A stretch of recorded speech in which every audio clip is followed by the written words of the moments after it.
All right. Alrighty. So can you just explain or demonstrate how you're perceiving any sort of object? Like you were asking them last time about whatever, a cup or something like that, right? And how are you perceiving that? What are you noticing about it? What? In other words, when you're looking around and you see something, what is your experience of seeing it, is what he's asking. Well, it can't be said.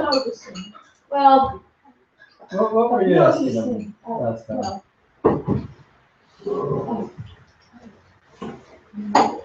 When I asked for an example, I didn't see, I don't remember that place, but maybe an example of noticing. Yeah. Where it's,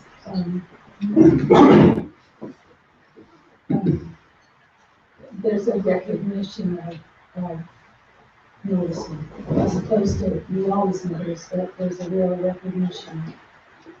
Experience is absolutely inconceivable in every way. It has no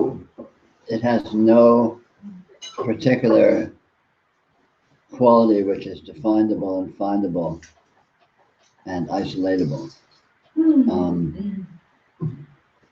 And noticing that fact is what I call noticing.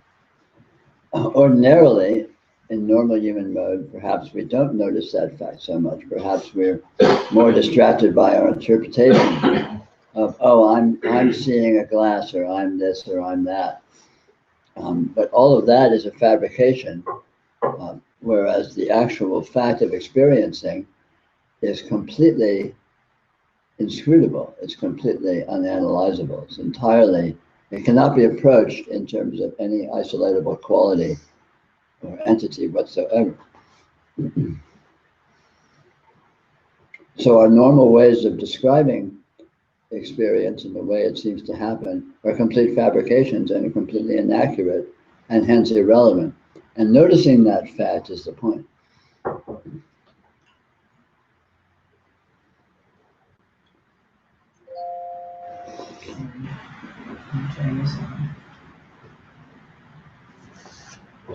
So if I notice that fact, there's nothing there's nothing I can say about anything.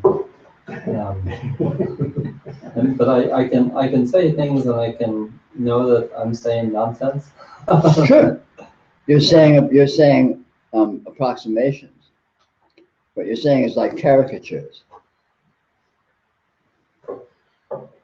So all qualities that humans can specify are caricatures or approximations of something that is completely and utterly and wholly beyond them, beyond the way that those approximations are putting it. It's not that they're wholly wrong, it's just that they're not true. You know, for example, you could say Italy is shaped kind of like a boot. Well, that's not untrue, but Italy is not shaped like a boot. Italy is shaped like Italy. And the shape is completely vast and inconceivable and infinite, and there's no way you can say what it is, let alone that it's like a boot or like this or like that. And yet, as an approximation, it's fine. It just has nothing to do with the actual shape of what you're calling Italy. So I can only say what something is not. Yeah, anything you can say about something, it's not that. Or let's say it's beyond that. Completely and utterly beyond it.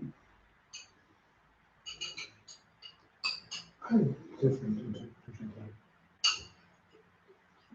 It is,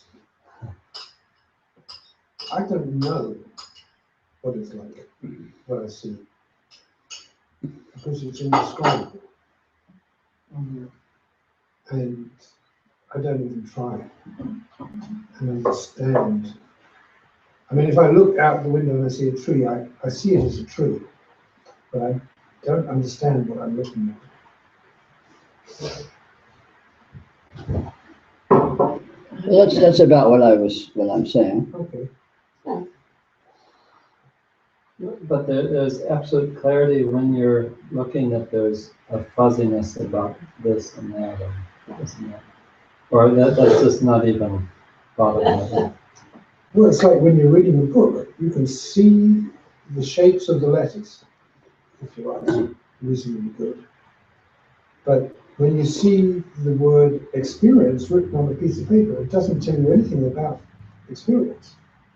It's just the shapes on a piece of paper that you associate with some mind construct which also has nothing to do with. It's a fabrication. That's actually, reading is actually a very good example. For example, you can take a page, and a page is an image. It's an image presenting shapes. The shapes are not words. The shapes are not letters, but the shapes are interpretable by the mind as letters and as words that are then generated in imagination from the information of the patterning of the page, which is just shapes. There's no words, there's no letters, but the mind can reassociate words and letters, which is the point of the exercise, of course. It's like looking at a page of Arabic. Yeah, exactly. Looking at a page in a language you don't know the meaning of, Or listening to that's exactly the same thing you're doing when you look at a page in English. Your eyes are, what you're actually experiencing is gibberish. You're experiencing shapes. But your mind is skilled at using that experience as a jumping off point to generate the fantasy of words, and then the further fantasy of that the words have meanings and relevance and piecing together narratives or what have you. It's a lot, or you could say, or watching a movie. The movie is just patterns of light and patterns of sound. But your mind takes those patterns of light and patterns of sound and interprets them as if they were, events and people and situations and environments and so on and so forth, which aren't really there. They're being imagined by the mind from what is there, which is not that. In fact, that's happening like right here. For example, right now, you're experiencing this. You can't accurately say more than than it is this. As soon as you start saying it's a room and there's people sitting in the room in chairs having a conversation, you're generating that in your imagination as an abstraction from the concrete fact of this, which is not people, it's not a room, it's not chairs, it's, you might say, patterns of energy, it's all that it is. And even that it is that is an abstraction. So I'm finding that I can kind of see in a whole way in a space that I'm in, but I have this abstraction that it's almost like a planet floating in space.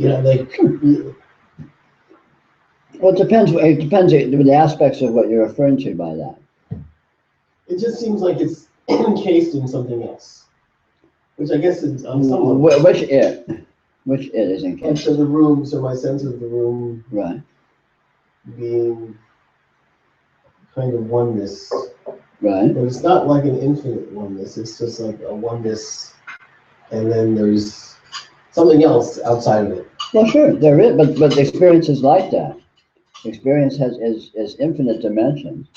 I mean, you look at your field of vision, and it seems to be an infinite oneness, but there's something outside it. So there's, and whether or not it's an actual encasement or not gets kind of slippery. But it just feels like there's a two going on instead of a one. Oh, Well, sure. two? There's infinite, like I say, I like the phrase infinite differentiation. Right. Okay. Reality presents as an infinite differentiation, but it never departs from itself, which means that it never becomes anything other than this that is here, even though it presents as infinite apparent variations on the same thing, but each variation turns out to be the same thing. In other words, it doesn't ever actually become something else. Yeah, that's sort of the way that I sort of have been trying to think about, or experiences. I mean,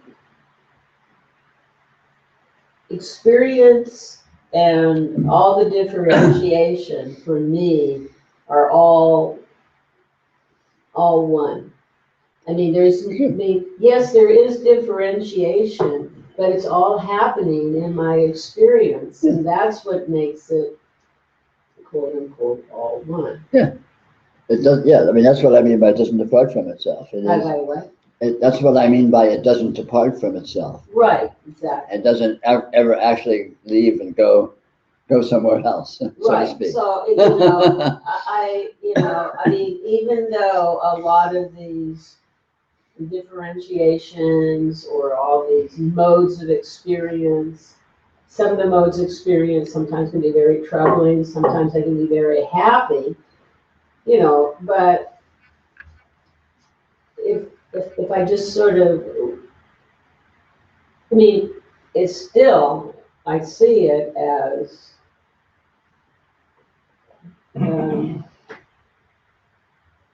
it's all in my experience, and that's what makes it. Well, it's this that is here. Hmm? It's this that is here. It's you. Yeah. I mean, it's. Well, the question is, where is it viewed from? How is it perceived? There's no from and there's no how. That's imposing a structurality on it which it does not support.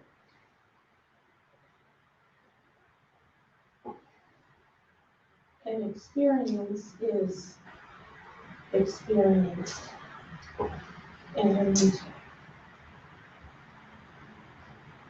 there could be, I mean, just as a example of sort of a tribe example is the dancer in the dance. We were dancing, it was just the dancing. But there's also like a knowing of that. There's a knowing. The presence is a knowing. How can you separate them? When you do. Well, you can separate anything you want. And You can draw on the basis of apparent differentiation, you can draw all kinds of distinctions. But you can do that infinitely. when that's taken to an extreme, you could call it a kind of paranoia. True. Because there is a withdrawing out of the experience so that it's viewed as if there's not the participation of it. Sure, there can be fantasies of that, sure. So when it's all one, then that is not the operating condition as it is more conventionally. I mean, conventionally, most people would say that experience is viewed from looking from a normal seeing your experience. Well, maybe so, but that's inaccurate. Because people are brainwashed largely by semantic structure. We have nouns and verbs, I see you. So that implies there's an I, that implies there's a you, and that implies there's a seeing. I could say you appear, you are experienced. And then where's the I? Well, verbally it's not there, and yet it accurately and comprehensively describes the same phenomenon. I can't find an I. There is apparition, and I can't find you, for that matter. There's just this apparition of seeing. And whether or not it's seeing, I can't find, because what does that mean? Well, as an aspect of awareness, there's also, Yeah, but you're talking about aspects, you're talking about awareness, you're talking about seeing as if there were different things. It's a fantasy. well, they are. What they are? What they are? Where's aware? Show me the line between awareness and seeing. Well, there's no lines. Oh, there's no lines. Well, Is there a gulf? Is there a gap? I mean, there can be experiencing it and without any awareness whatsoever, so that you don't even. If there's experience, into- if there's experience, there is awareness. You're just qualifying different types of awareness. Experience and awareness are synonyms. Awareness is not a quality which is sometimes present and sometimes not. There are no separate qualities. There's just experience which can present in an infinite range of, let's call it presentation, but all of which is exactly it. So complete unconscious blotto-ness experienced, or very present conscious awareness with analytical, full-on thought and analysis presence are the same thing. They're just different extremes of the same thing, different versions of the same thing. Just like seeing and hearing are the same thing, but they're different versions of the same thing. Well, you can't find an actual demarcation between anything. You can't find any parts or pieces. I mean, can you? Well, I know that's not what we were discussing, but no. Well, you started talking about awareness and well, what would you like to discuss? Well, can I just go back to that before we go to something else? Sure. It seems to me that I only know one thing, and it doesn't relate to anything I've ever seen, spoken about, or heard. No, I've heard it spoken about, but it's never been described, and everything else is unknown. And the one thing is this: there is nothing else that I know. So I can't. I mean, it seems for me to be futile from looking for interpretations, meaning, or descriptions. Yes. Yeah, we're in complete agreement. I was just thinking today how I was finding it very foreign and otherworldly that at one time, in my mind, I actually believed things. And I suddenly realized that I haven't believed in anything in a long time. I may use the word, oh, I believe this is true or not, but no real beliefs that hamper anything or that interpret anything. And I can still call a tree, and it doesn't mean anything. It's just a way it's just something that's happening, but there's no investment in it being a tree, that kind of thing. So it's interesting because it's not like your mind goes blank or you stop communicating or you stop interpreting, but you no longer, you have a real strong sense that there's no beliefs, that there's preferences, but it's different. I don't know how to say it, but it's open-ended in a sense. When you discover the inclusiveness, the absolute inclusiveness of this that is here, all of these separations that can be believed as this or that or the other are known to be non-existent. Right. And yet the phenomena that you might have called belief may exist, and the phenomena that you can call thought and speech may show up. But even believing thought and speech are inscrutable and are this itself. So again, yes. Nothing departs from true. this. That's true. So no separation is created, no separate quality or condition is created that could be either believed in or disbelieved in.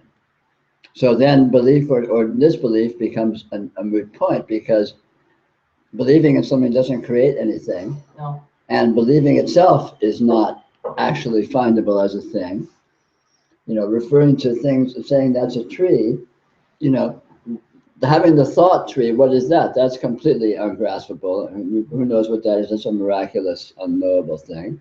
And the whole notion of that it refers to that, and that there is a that. I mean, that every element of that chain of logic is just a miracle that is entirely inscrutable and unanalyzable, and doesn't create anything whatsoever, and yet is a symptom of and an artifact of this that is here. This that is here can look like that. This that is here can look like calling a tree a tree. And yet the calling and the tree are nothing other than this, and there is no calling and there is no tree. There's just this. And yet it can look as if it's all of this apparent differentiation, all this apparent infinite degree apparent differentiation that doesn't actually depart from anything. It doesn't actually create any separate pieces or parts, even though it looks as if it might. It could be inferred that it is. Part of what's interesting is it's not just infinite differentiation in terms of infinite variety of differentiations. The differentiation is infinite in and of itself. Absolutely. Yeah. In every way. I mean, I don't know, I mean, some people talk about differentiation or interpretation as a quote unquote problem. I see it as just sort of like this infinite light show Yeah, it's radiance. that, Yeah. It's what this does. that's it. This And this looks like that. the problem comes, I guess, if you sort of like get stuck on it or something. But Well, I if you mean, believe that it's true, you believe that actual differentiation is being created in actual separate objects and entities and conditions. yeah, but I mean, if you're quote unquote noticing. Yeah. Then, Then you discover, noticing consists of discovering that there is only one thing and that all this apparent variety is that. yeah, Just like in a dream, you can dream anything, no matter how elaborate, and the only thing that's there is a dream. There are no things there. There's no event. There's no variety. There's just dream, and yet it can look as if it's all of this incredible yeah, but I elaboration. think the step below that is it just sort of happens like you're on a trip or something, I don't know, or dreaming. Yeah, but there's no below. And That all is this that. stuff happening, Yeah. and you can't really say this one's better than that one, or this is more true, or whatever. And I don't know. I mean, it's not. I mean, I guess that's one, or it is the one thing, but that comes after you have that incredible light show. I don't know about what you mean by I think any it's after. The different light for- show is the one thing. Yeah, the light show is the one thing, but you don't. I think it really does differ in the descriptions that we can come up with. The experience or the sense of it may be slightly different for each of us in a sense, because Well, for each of us, it's irrelevant. Everyone's experience is unique. right, that's what I'm trying to say. And so There's therefore, no the way we would basis for describe it, comparison. for me, the only way I would describe it is that I recognize that I don't hold any beliefs about anything. And yet I'm quite happy to believe in Santa Claus if it's convenient. But then it's not belief, and then it's just lip service. Oh, I give lip service to all kinds of stuff. And I believe the sun will come up tomorrow morning, even if it's overcast. But it doesn't mean anything. Doesn't mean anything, not really. I mean, it really doesn't mean anything. And that leaves this Well, openness. nothing means anything, or you could say everything means the same thing. Right. Everything is It's all- nothing other than an expression of this Yeah. Say soul, it any number of soul ways. condition that Right. is. Yeah, you can say that any number of ways.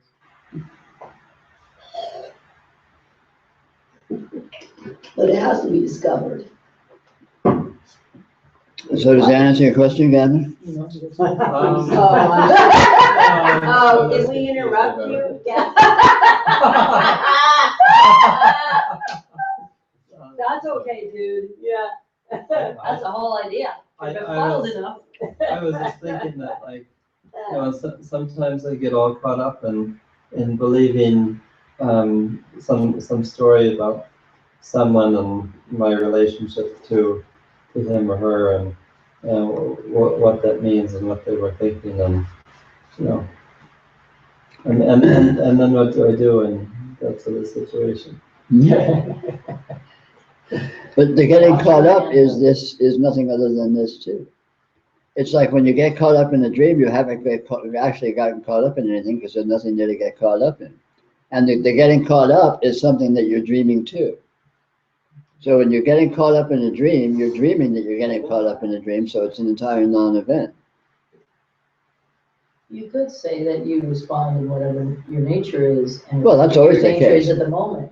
When you were a child, you. Well, the responding, differently that's than always the now. case. That's a Yeah, given. That's just exactly. more, that's just phenomenal. But to think that by waking up, you suddenly know how to respond to anything, and you're gonna respond to everything sort of neutrally and wisely and all that.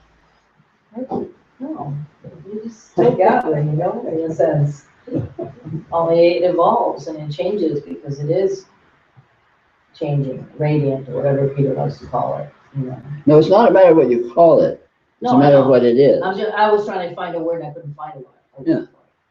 But radiance is a good word because that's what it is. It's But it's important to constantly. see, the words are completely irrelevant. It's important to see what this is. We're talking about all the variation of experience in any way, sensory or mental or emotional or elaborations of being caught up in something or elaboration, any kind of elaborations whatsoever, subjective or objective, have no autonomous existence and are all simply evidence of, or presentation, you might say, of what does actually exist, which is this, which has no name and no description, so you may as well just call it this, or don't call it anything. You can call it God, you can call it the unified field, you can call it reality, you can call it the quark field, you can call it, you know, it doesn't matter what you call it. The important thing is what it is, and it is what it is, and it is what it is right here, right now, as the actuality that you think of as your experience. And all the bits and parts and pieces and events and qualities that appear in that experience are just artifacts of the presence of the experience itself and have no autonomous existence. John, I thought that I noticed a sense of a time frame that you were discussing. The time that you were explaining what you see as this. I don't remember the time, but for me, my awakening, whatever that was that happened, was based upon the dissolution of belief. And everything that has happened before, I mean since, not before, I don't know about before, I don't know much about since, but everything that happens, I know that my interpretations are based upon belief, which is not valid. Mm-hmm. Any belief is not valid. Right. And everything that I have an idea about, or interpretation of, or a concept of, is based upon belief. Mm-hmm. And so, when it comes down to it, I don't know diddly squat. But it's Well, I always like knew your that. sense of this. It's what I want. It's like. The sense of this, well, for me, it was lacking that sense of belief. I mean, losing that sense of belief. I believed that I knew who I was. I knew what my history was. I knew who the president was, and I knew what books I just read. I knew all sorts of crap. And in fact, I didn't know any of it. It was just like This is the omnipresent background of experience. And when one realizes there is no foreground, everything that one thought was in the foreground, all the elements that one imagines to constitute events and entities and situations, turn out to be non-existent and turn out to have been the background all along, which is this. So in if anything, realization is a loss rather than a gain, because what is here, this that is here, is undervalued in unrealized people. They just think of it as, well, yeah, of course I'm here, of course this exists, but what's going on? And then so all the narration and the soap opera and the details and the differentiations are what people think exist and are important and have value. The existence of just, well, of course there's being, it's like, yeah, who cares? That's just a given. Whereas in actual fact, that, of course there's being, is the sole fact. The sole fact. And all these elaborations are simply it unelaborated. The ground of being appears as elaborated, where there being zero elaborations in actuality. So it's a very strange condition. Not getting caught up in the content. No, well, there, you see, there is no content because it's not. It's like when you see a movie, it's just a light on a screen and a sound, and all of the story is just fantasy, But you which can, itself is light on a screen and a light on a screen, essentially. you can get swept into the story, but you know all along that it's just, you're just surfing. But the being swept is itself the light on the screen. Yes. So even the elaboration itself doesn't depart from the screen. Nothing ever actually comes out. In unrealization, one imagines that, sure, there's being, but there's all this stuff which is, happening in being, which is sort of popping out of being, And it's not actually like that. Nothing comes out of being. Everything is being itself. Everything is in the ground. Everything is on the screen. And even the experiencing of it is on the screen, and you are on the screen, and your reactions to it and thoughts and all that are on the screen. And so the whole thing essentially collapses into. The problem with that is that there is no screen. And there is Well, no, it's of course, it's obviously, it's a fallacious analogy. In terms of a movie analogy. Yeah. But you can call it just, the field of being, or whatever. I mean, anything you call it, obviously you're putting your foot in it. But then, even with that sense of not believing and being aware of this, doesn't stop me having opinions, Mm-hmm. and it doesn't stop me Having having desires and disgusts and all the other things that come with life. I still have an opinion about Donald Trump. I still have an opinion about, or a feeling about cheesecake. I still have an opinion about mountaintops. I mean, Thanks for mentioning cheesecake. Yeah, really, we're just noticing. We don't have any. the lack of cheesecake. I'm noticing the lack of dessert, okay? So- Big time. But That is not that. That's not that. Yeah. It doesn't invalidate those opinions No, of course not. in any way whatsoever. Nothing is invalidated, nothing is negated or canceled out, but nothing is anything. Nothing. Nothing. Well, it doesn't have to be anything. Well, that's the point. It's too cool. It can't be anything, because it isn't. But see, discovering that fact is what, so-called realization consists of, or noticing, or what have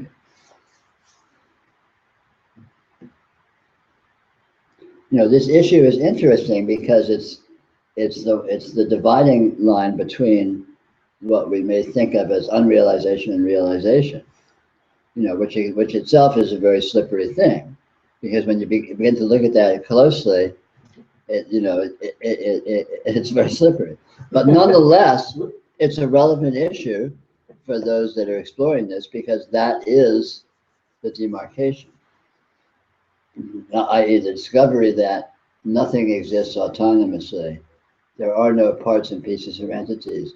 There is just this condition, which includes everything whatsoever that appears as anything. Nothing that appears as anything whatsoever is anything other than this condition, and departs from this condition in the slightest. So all of this apparent elaboration isn't actually elaborate. It's actually just the condition itself. And I can't reduce all of that down to just, that's my subjective experience. No, it's already reduced. Phenomenological. It's already reduced. You are reduced to it. Yeah. You don't need to reduce it to you. You are already reduced to it, and noticing that fact deals with that issue. Your definition is just that. It's just a definition. It has no meaning.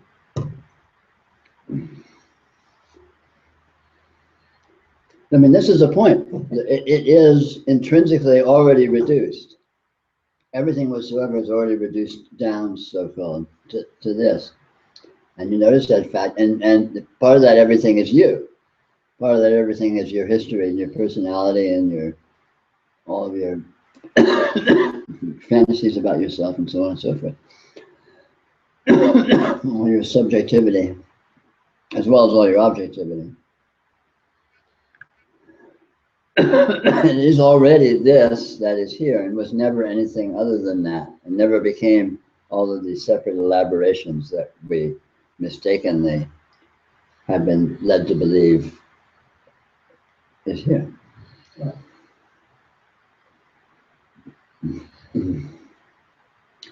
It's subtle because obviously there's infinite elaboration, infinite differentiation.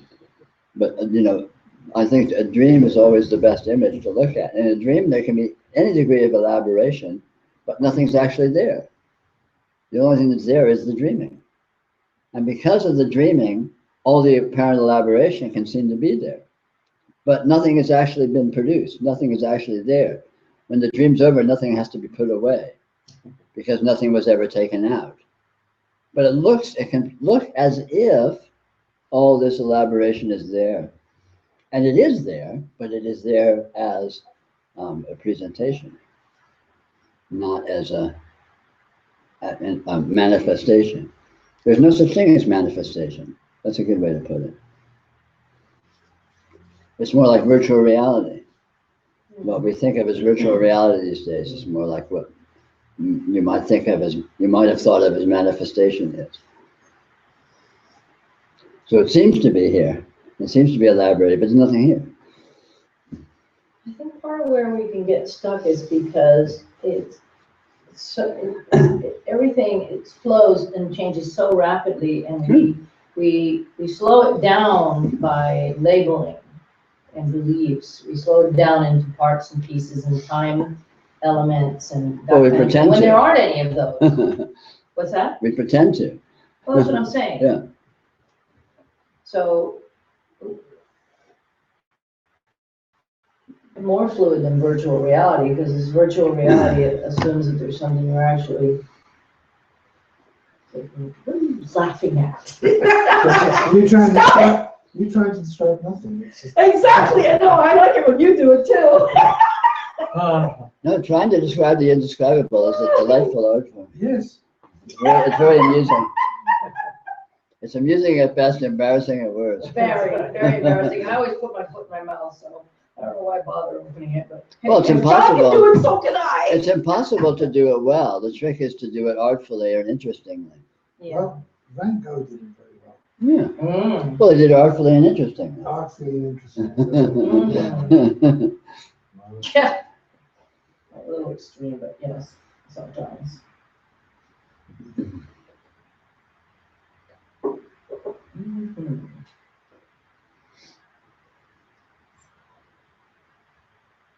Okay, what does it mean to do it artfully and interestingly? I don't know. Give it a try. No, come on.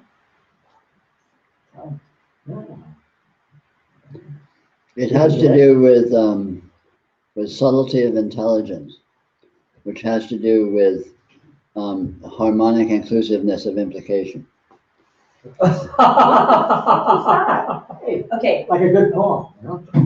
listen, the truth of the matter is that the awakening can happen to anyone at any time, religious or not, spiritual or not. It has nothing to do with being It has nothing to do with, artful. well, it has nothing to do with what you say.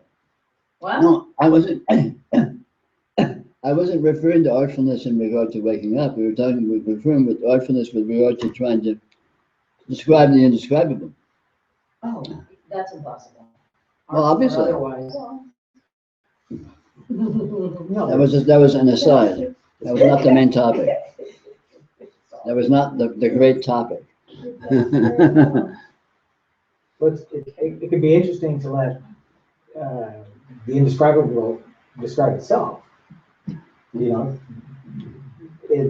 we think of manifestation, what you were saying, but things don't have to manifest to be quite interesting in how they are. You know, it just you don't need the here or there. You don't need the shape of things. They can just be They can just be, and that is enough. That's full.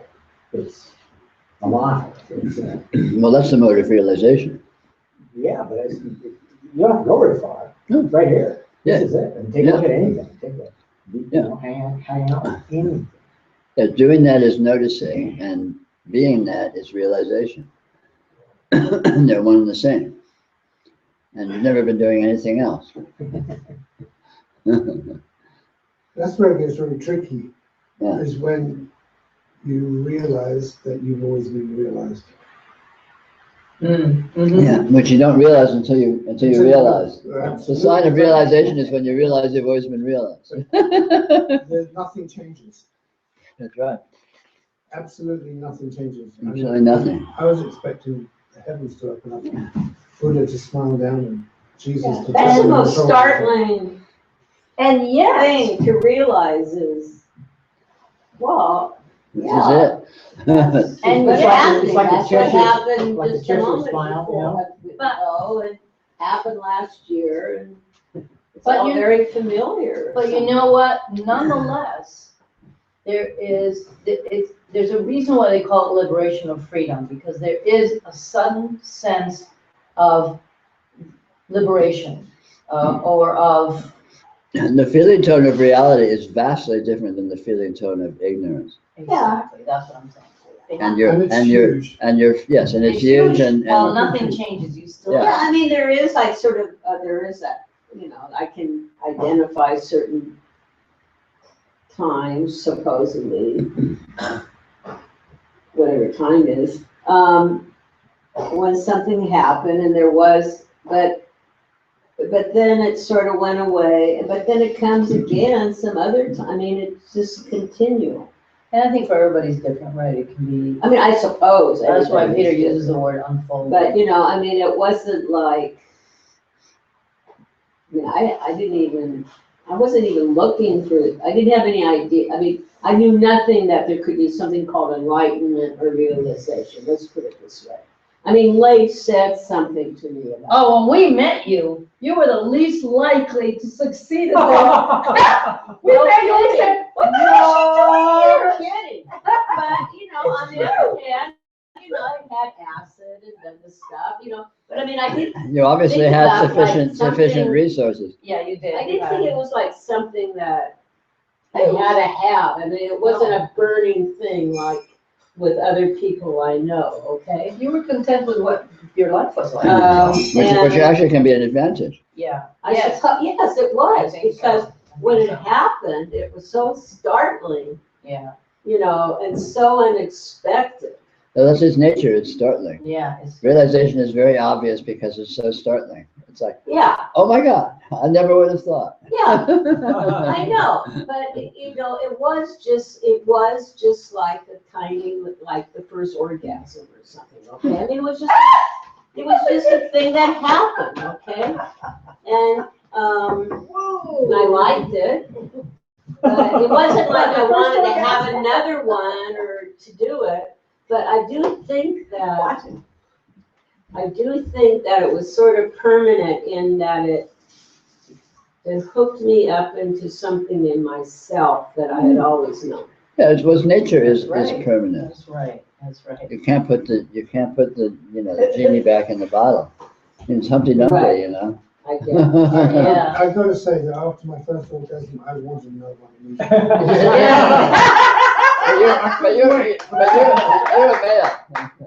Well, I don't know, for some of us females, it's the same way. Well, guys are. Let's not go there, okay, John, stop. Not another word. Oh, God. Jeff is in a bad mood. Oh, Jeff, stop it. What's he grumbling about? Jeff is never in a bad mood. No, he likes to pretend though, because No, it's edgy. He says, I guess the students are making the guru moot. I think they should go elsewhere. Oh, No one else is interested in them. oh, you don't want us to talk, okay, all right, I'm shutting up from All right. now on. Peter, let's have a little lecture. All right, talk to Jeff, straighten him out. The people in the peanut gallery could always ask questions. Oh, well, not telling us what to do. He's got form in mind. You can do what you want with your satsangs, Jeff. Whoa. No. He Now, don't get swore. mad at me. What did he say? He swore. He He said, said, what? He says I'm in a great happy mood. Damn it. Well, I'm glad to see the boys online.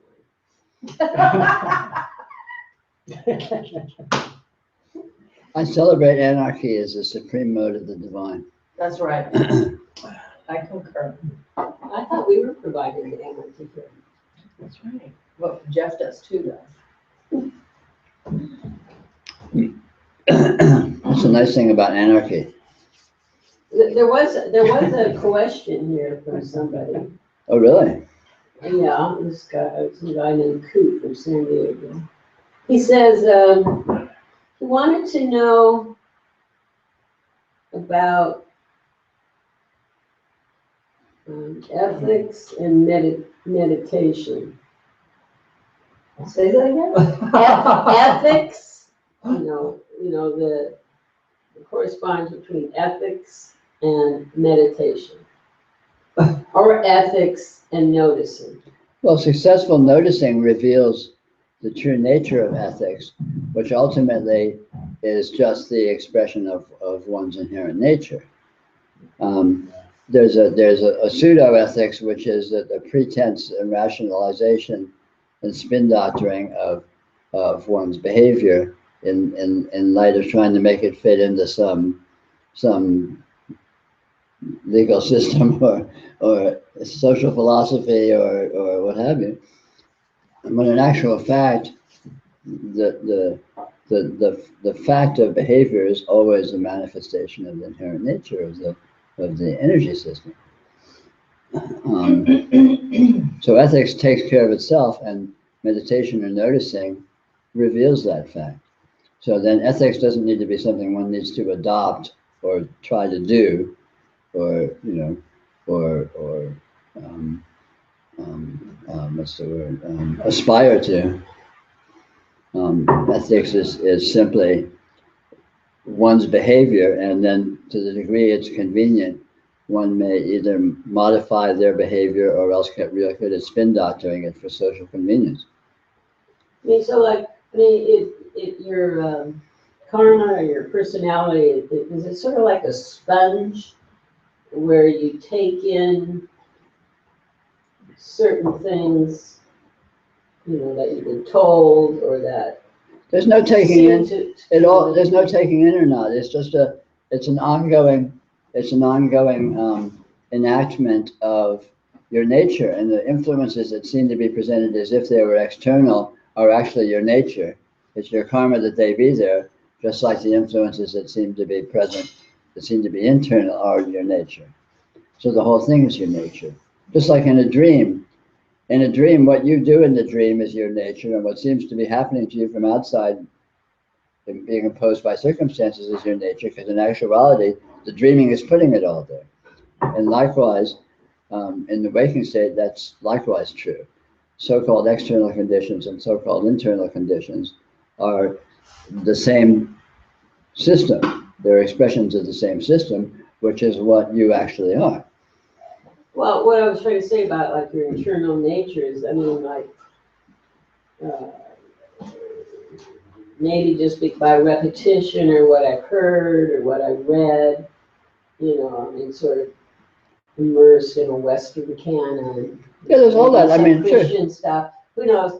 But I mean, so there would just be no way that I would become like a radical Islamist, even though I might sort of understand certain parts of it. But is that my nature that I? Well, all of it is all of it. You said something about it, just like at the lunch the other day, about how there's just everything, we see everything, but there are certain things that we get attached to or that are in us or that are our karma. We have probably every possibility in us. It's just that there are certain ones that we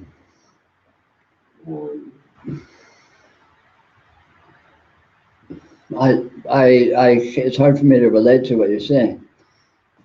the nature is what it is and includes everything, but certain aspects become more central themes, you might say, or Right, that's what I was saying. become dominant vectors at certain times, all as the process of the karma enacting itself. Right, And all of this apparent the karma enacting itself, all of that is simply the process of reality itself. And what that is and how that is completely inscrutable.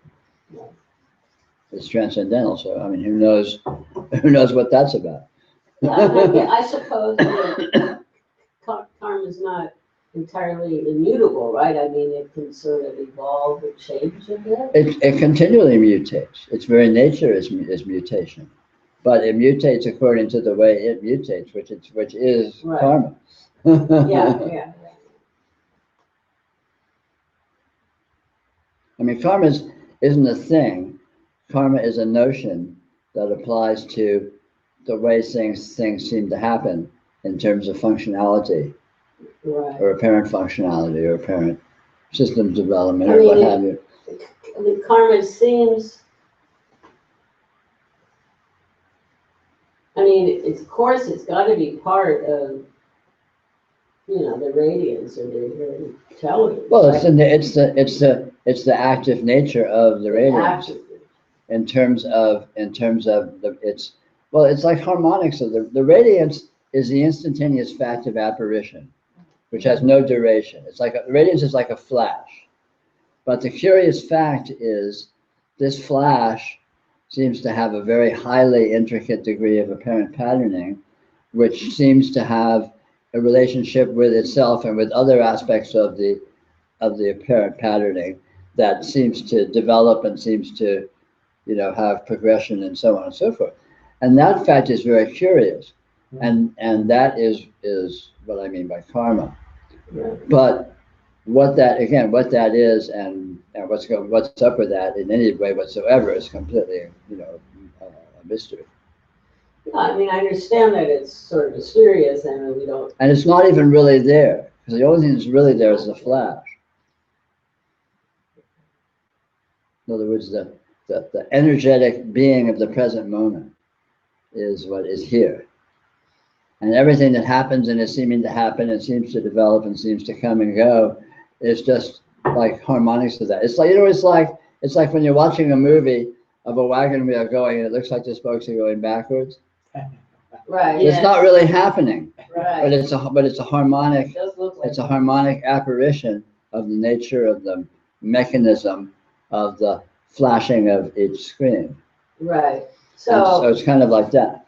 yeah, I mean, I'm not really well versed exactly in harmonics, but I think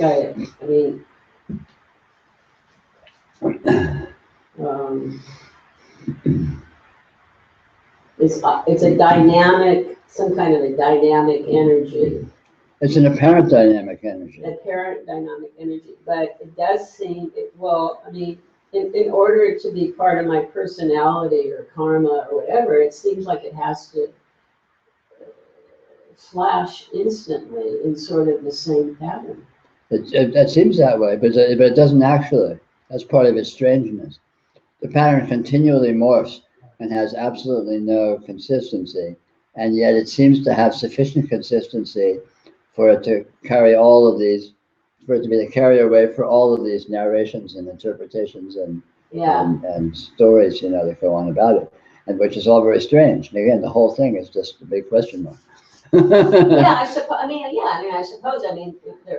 Even in just a regular experience, there are times where you sort of have like these disruptions that do not have anything to do with what you had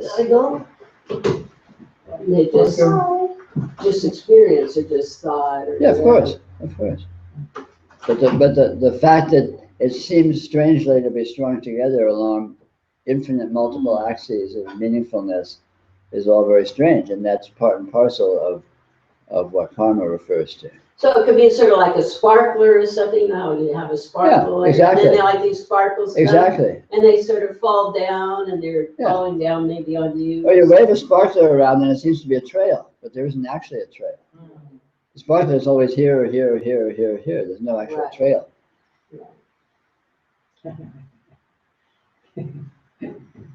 You know, like you can remember what we were talking about a minute ago, or remember the beginning of the conversation, remember something you just said, even though it's completely gone, it just doesn't exist. So the intelligence is capable of stringing these instantaneous flashes together, or like when you watch a movie. A Right. movie is just a string of flashes. You know, you're watching a bunch of still pictures, but the mind can take that and string it together as if it's all of this continuity, and it's, you know, because it's very skilled at doing that. That's what it does.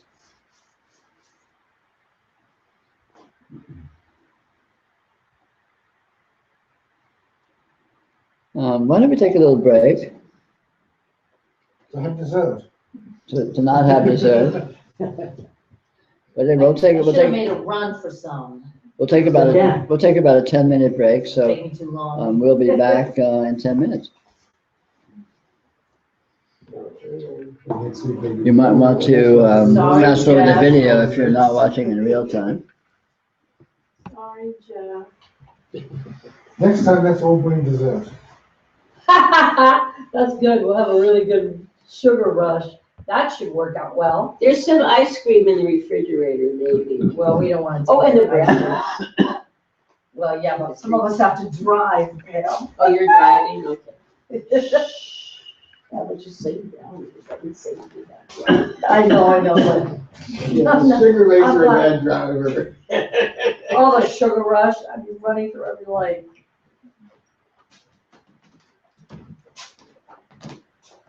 Ooh, golly. Well, there's so much traffic coming north on Yeah. Arlington, I was surprised.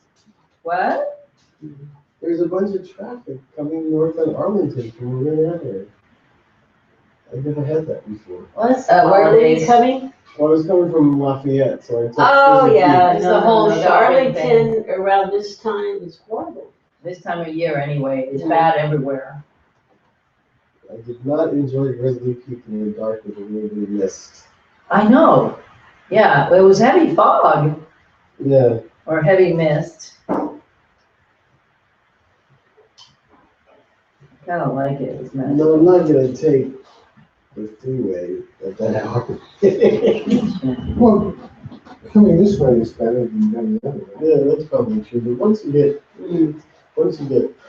to the Brooklyn part, you sort of maze. Well, then you come down through Albany, through, you go up to, I hope there's something good, because I got 3 more months of filming Lafayette, so. you go up towards Ashby, and then you go on the top of the university. And you drop down onto Oxford, and then you drop down onto, well, you can go up Oxford until you come to Kensington. Okay.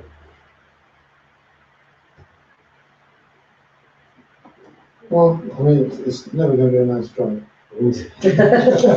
Sorry. It'll be better. It's a very nice drive going home at night, out at the end.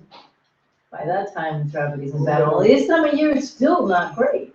Well, when I lived in Lafayette, I spoke to a highway patrol guy in a traffic school, Yeah. and he said 1 out of 4 people going on the 25 Chinese east people.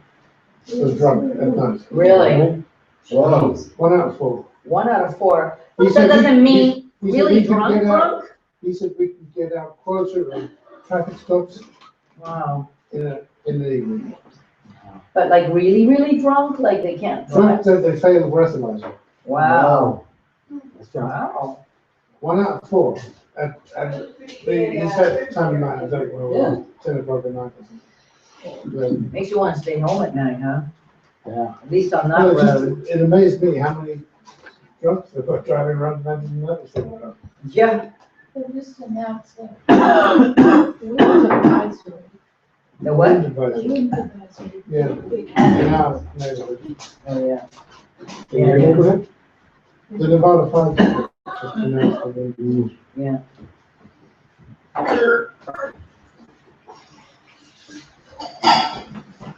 It's fondue for dessert. What's that? We have the fondue for dessert. There you go. Well, cheese is sweet. It didn't work. What's that? It didn't work. No, it doesn't. It is, I'm sure it's delicious, but The I cheese. thought it was, the flavor was really good. I did that. That was good. How's it going, Dad? What? How's it going? It's going pretty good. You know, I've been thinking, This he's panties are very bored, It sounded different. and I am a Yeah, writer. it's- I write a lot It's of like stuff she on has no concept of anybody else talking. politics. oh, she can't hear very well, and she forgets to turn it up, and So, you know, if you have anything you wanna, she's funny that way. hand me something, I just, I don't I know about about one, I can use this thing. Yeah, we don't have much right now. Like, things are- I can relate. Are you hard here? No, I mean the babbling. So, Just sort of- well, for the moment, I'm still taking a class. No, I No know comments. that- No, no comment. Not just for you, I mean, I'm just thinking of mine. I've got some new company. Yeah. Oh, long car drives with Peter. He very often doesn't say very much, except for maybe about the traffic. So I'll be sitting there and all of a sudden I realize I'm just babbling away. Enjoying yourself. And I go, hey, anybody home? He says, well, I'm listening. I'll stop talking now if it's bothering me. He says, no, I'm enjoying it. I'm going, well, Yeah, there you go. jump in anytime. Yeah, I'll keep in mind if I have something that shows up that makes sense. I mean, I have no idea what kind of. It's nice to have somebody find you Mostly it's entertaining.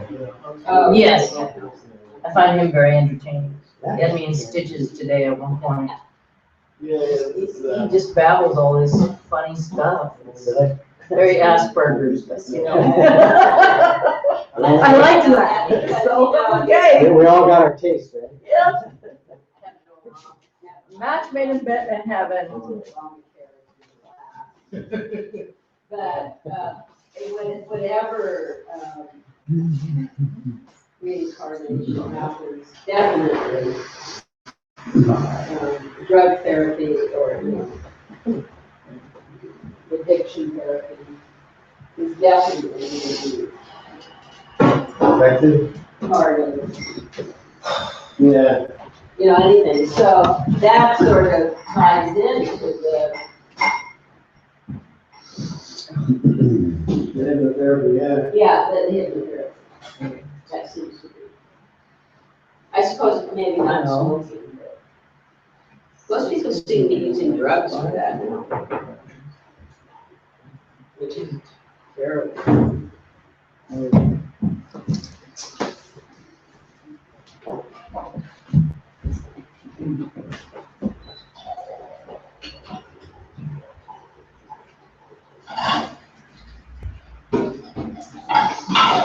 Our office, comes in and watches.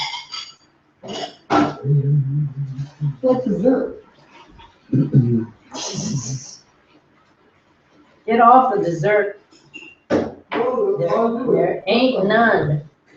What's that? The fondue is just like dessert. It is? I wouldn't know. Get to try it.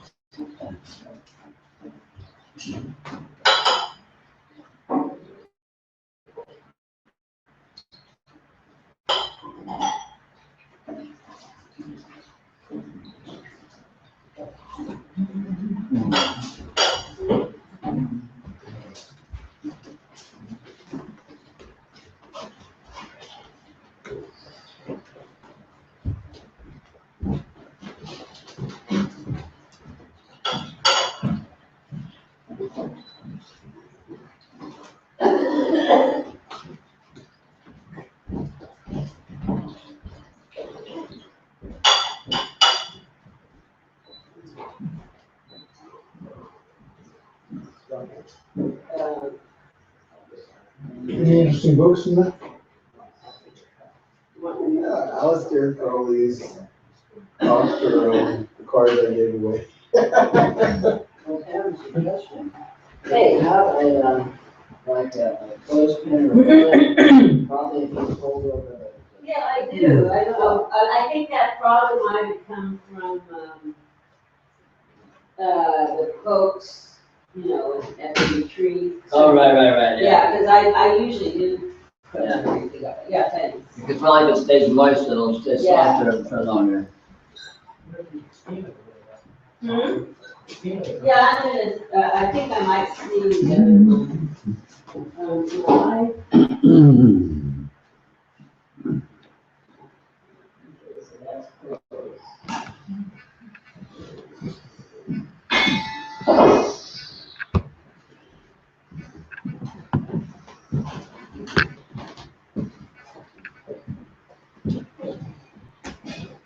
So Lily has the weirdest connections to my life.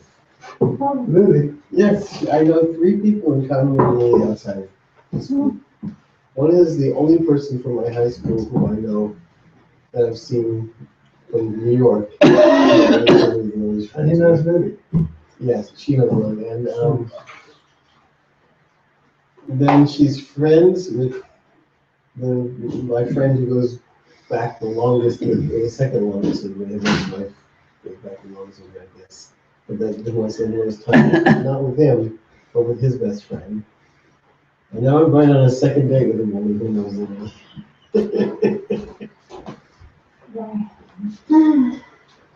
She's back in Australia. Yeah, I think. Yeah. Lily? Oh, yeah. She just posted something. I mean, she couldn't get hydrogen peroxide or something. What? Yeah, remember, because you posted that thing about. Oh, She said she couldn't get that. oh, that's interesting. Maybe They not. probably call it something different. No, and maybe not in where she lives or something Yeah, that near could her. be way out in the blue. Does she live way out in the woods? That's, yeah, Yes. she's got this house. She lives in a little town that's 4 hours drive from Melbourne. Wow. And apparently, she says she can drive out there, she might pass like 3 cars. The whole time. Wow. Yeah. Now that's somewhere you can drive down It's- to be okay. Yeah, it's an adjustment, she You hit says. kangaroos and things. She says when she gets back here, it's always an adjustment to, How bad. you know. Probably just an adjustment when she gets to Melbourne. I'd like to go to Australia. Oh, it's Me beautiful. too, It's totally. Really, really cool. I think the next Great place. retreat. Let's do it there when she's around. Yeah, it's such a sleeper country, you know. Not that many people know about it, but I love it. You been there? Oh, many years ago, but yeah. Oh, wow. I'd like to go to New Zealand as well. Definitely New Zealand. It's supposed to be beautiful. Here's Mom's favorite place in the world. We should do a bit of traveling.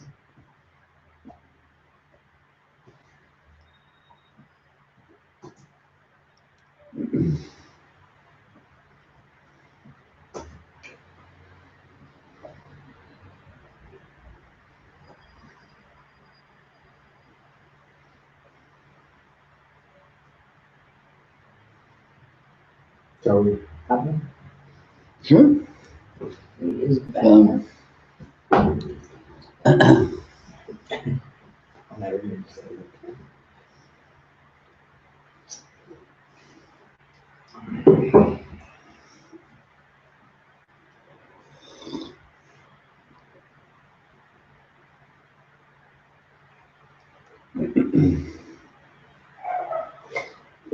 So Peter, with this idea of harmonics, I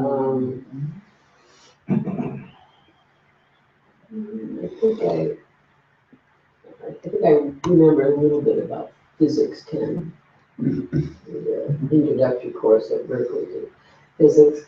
But I mean, harmonics does operate, or you know, the way we can look at it, it does operate in sort of a pattern, though, right? Yes. Harmonics harmonics is what all the patterns that humans are interested in essentially consist of what I'm calling here harmonics. Right.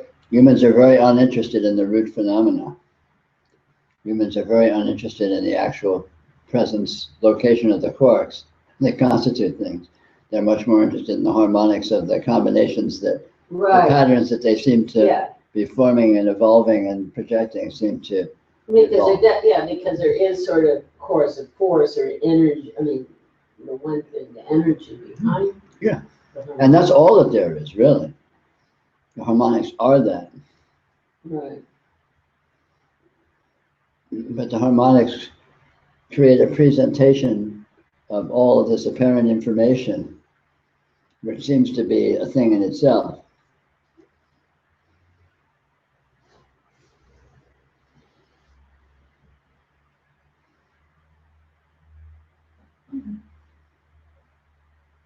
Well, that's sort of a good,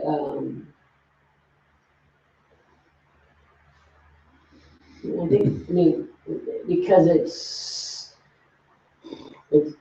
so vibrant and, it's almost the radiance itself. Yeah. Well, it is the radiance itself. Yeah, of course it is, but I mean, it's just a really good, I think it's better actually, a better illustration than even talking about a movie or a dream. Right now for me.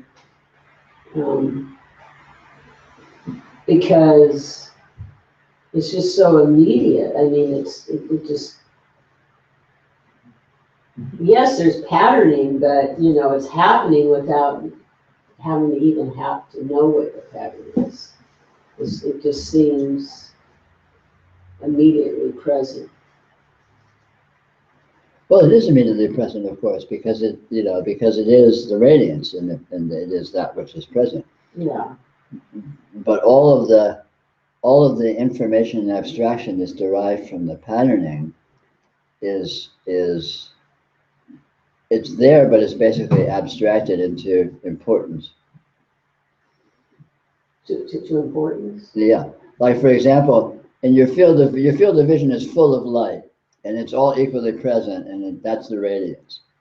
But then there's an abstraction of information that separates apparent objects and apparent events and apparent developments of events and so on and so forth in that context, and gives it importance to the sub patterns and so on and so forth.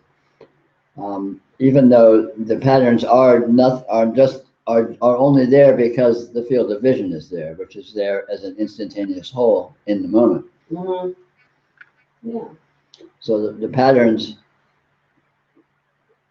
in other words, the presence of the field of vision is just like an instantaneous flash of light in the moment, albeit light that is very highly differentiated.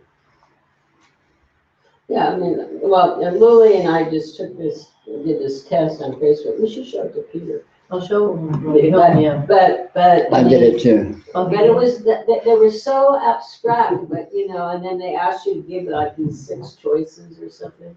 And actually the choices weren't even all that important because I don't know, I was doing it on my laptop and like I would actually have to scroll down to get all the choices. And sometimes I did, sometimes I didn't. But all I did was I just, whatever was around me, and I would take a choice. But I mean, it wasn't like a real choice. I know. It was more intuitive, or it was just very instantaneous. I thought it was really interesting, and the patterns were the images. Abstract, yeah, they were they were fun.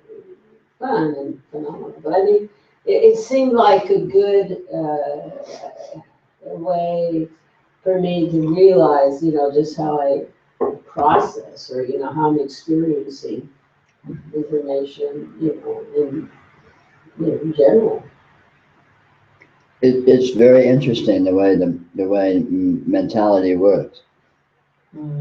It's very, very interesting. Needless to say. Well, yeah, I mean, it's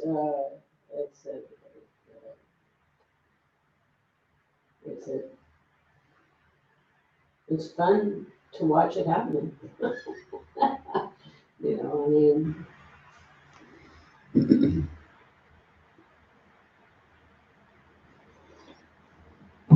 and that itself is sort of interesting. I think I'm watching myself, Choose. you know, thinking or, you know, mentalizing or whatever, but what's that about? More fun, Huh? more fun. Yeah.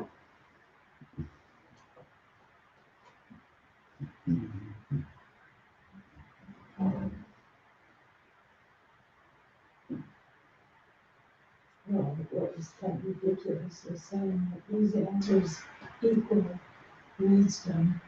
These Yeah. answers equal compassion. Oh, you did that, Tester? Yeah, What did you fortune get? cookie Kind of stuff. silly. Huh? It's kind of silly. I like that images though. I like that one that looked like, what would they say, shaving cream or whipped cream or whatever, yeah. Yeah, right. That was really cool. Oh, great. Oh, try to check it out. I didn't even see this thing. So, It's kind of cool. there's a sense, is there ever a sense of how experience happens? No way. It's a miracle. I mean, that is the miracle. That is the prime question, and there is no answer other than it itself. Which you know, to most people's way of thinking, I suppose, isn't much of an answer, or isn't what we normally categorize as an answer in our, you know, human rational terms. Yeah, this is a miracle, and there's no, you know, the closer you look at it, the stranger it reveals itself as being, and you know, no findable process is discernible or discoverable. No mechanism. I mean, the whole thing is just it's inconceivable. So, In other words, the basic comprehensive inclusive fact is also as far as you can get with it. You can't derive anything from that or take that as a starting point of something that goes somewhere. yeah. It's like the fact of divine presence it's not just a starting line, it's also the finish line. You can't go anywhere. You Yeah. can never go anywhere. This is it. And yet what it can seem to be is infinite, because it is literally infinite. So even though this is it, that doesn't imply an actual limitation or an actual, you know, stuckness or anything like that. But it's a very strange condition.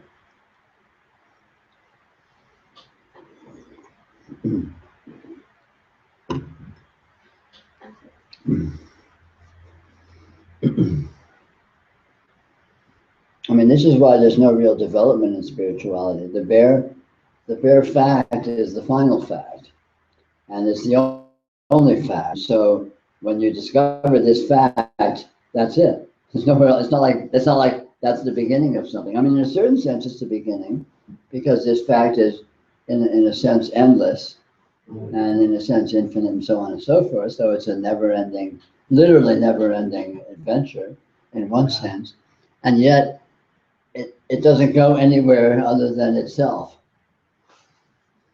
It's not like that. So therefore, you know, it's not a jumping off point to anything else.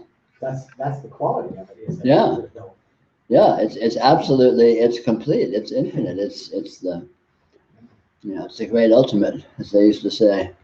But, you know, I mean, you sure can have fun. Yeah, well, It seems, when that whole thing of trying to figure things out has kind of collapsed on itself, this it's so interesting, so much enjoy. There's this subtle quality, even in the things that I find frustrating these days. It's been kind of fun to just like I'll have this sense of just being with anything, the window, the light on the window or something, and it won't be the way I want it exactly. I want to see something deeper, maybe, right?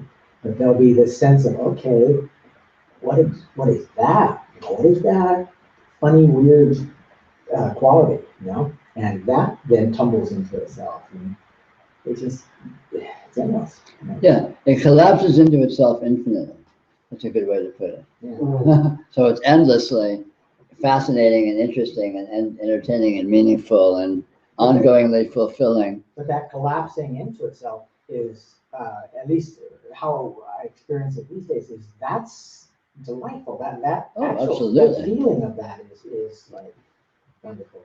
It's not. Oh, it doesn't have to be absolutely. anything.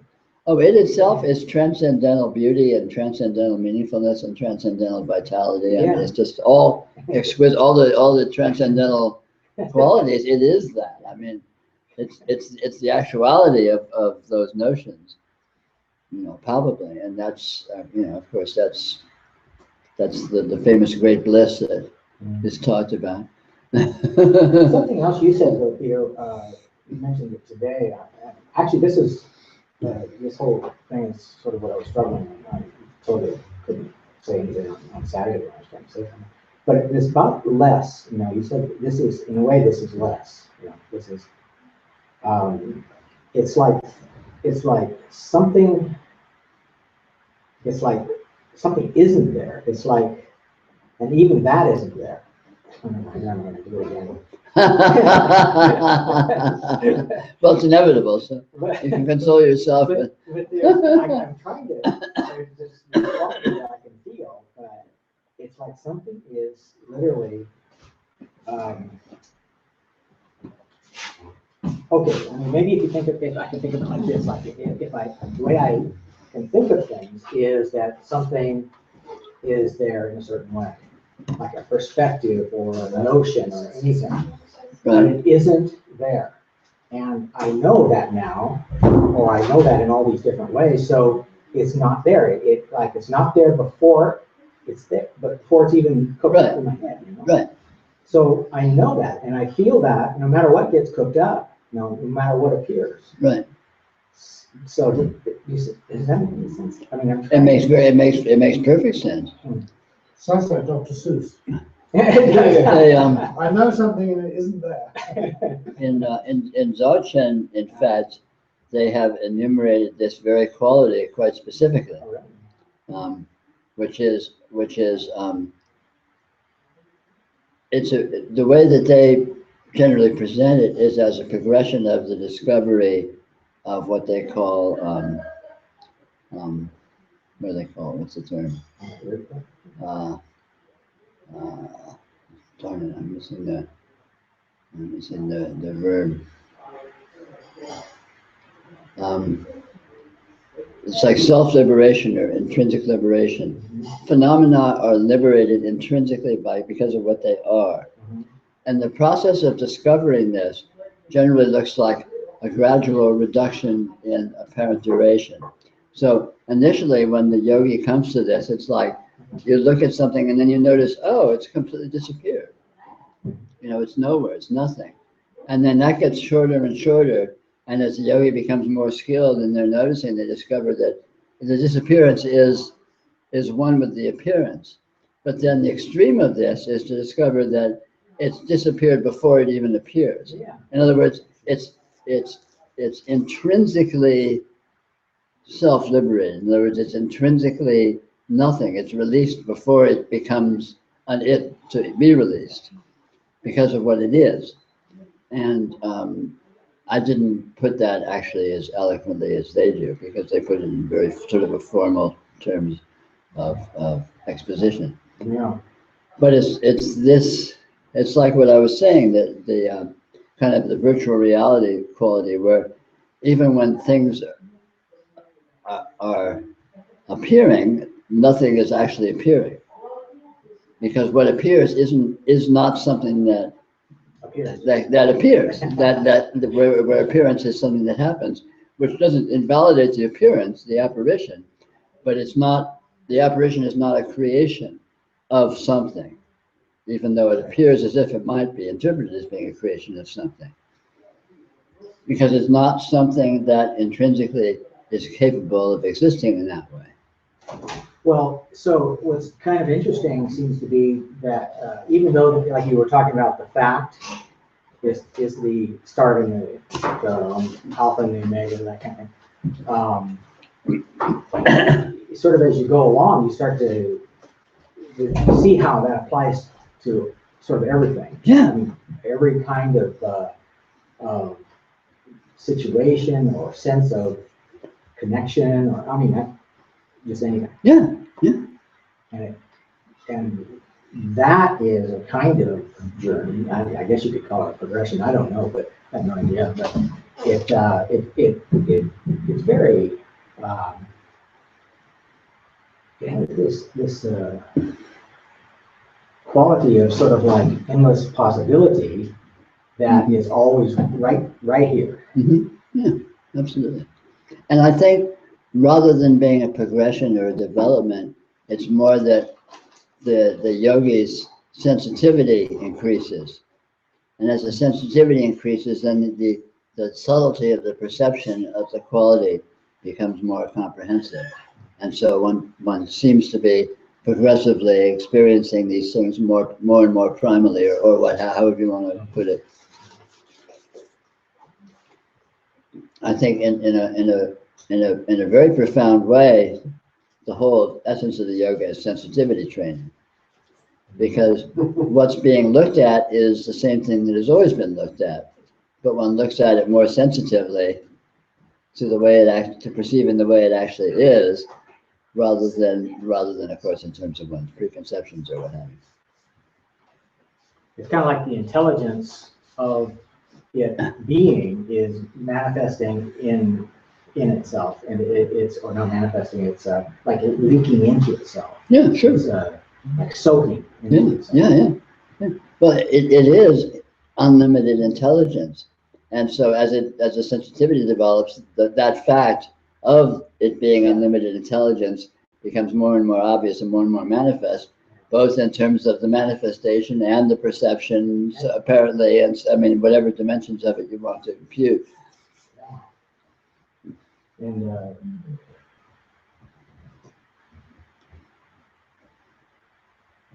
all it seems like all the rest of the sort of like the human form consciousness stuff is just all sort of floats around, but it's kind of like, you know, like balloons or airbags or something, you know, just they don't seem to be tethered to anything, you know, and so interesting. I mean, you know, you can play with it, but there's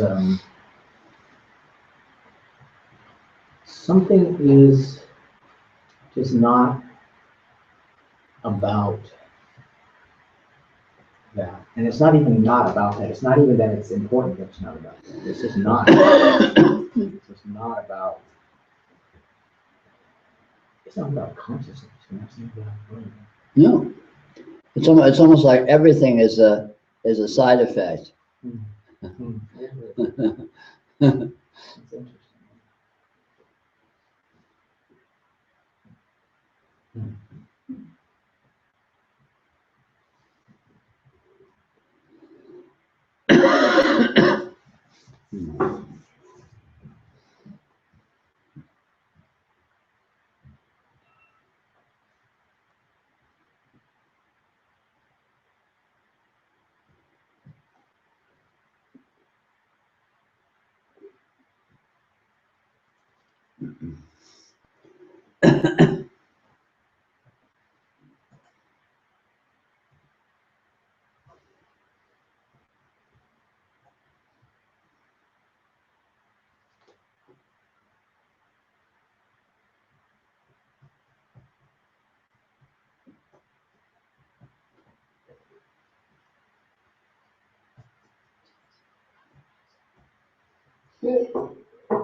Any questions online?